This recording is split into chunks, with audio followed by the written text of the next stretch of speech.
বাংলাদেশের বিদ্যমান অর্থনৈতিক অবস্থার শ্বেতপত্র প্রকাশ করতে যাচ্ছে অন্তর্বর্তীকালীন সরকার। এজন্য একটি কমিটি গঠনের সিদ্ধান্ত নেওয়া হয়েছে।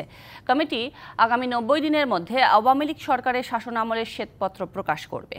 প্রধান উপদেষ্টার কার্যালয় থেকে পাঠানো এক প্রেস বিজ্ঞপ্তিতে জানানো হয়, বিগত সরকারের চরম অর্থনৈতিক অব্যবস্থাপনা, দুর্নীতি, অর্থ পাচার এবং পরিণামদর্শী প্রকল্প নেয়ার মাধ্যমে দেশি বিদেশি ঋণ নেয়ার কারণে অর্থনৈতিক পরিস্থিতি নাজুক। শেখ হাসিনার সরকার 18,36,000 কোটি টাকার ঋণ রেখে গেছে। গত ডিসেম্বর পর্যন্ত ঋণের যে স্থিতি ছিল তা বাংলাদেশের 3টি বাজেটের অর্থ বরাদ্দের সমান। অর্থনীতি সচল করতে নিয়ন্ত্রক প্রতিষ্ঠানগুলোর সক্ষমতা বৃদ্ধি, দুর্নীতি রোধ, ব্যাংক ও আর্থিক খাতে স্থিতিশীলতা ফিরিয়ে আনা, বিদেশি বিনিয়োগ আকর্ষণের দিকে অন্তর্বর্তীকালীন সরকার মনোযোগ দিচ্ছে।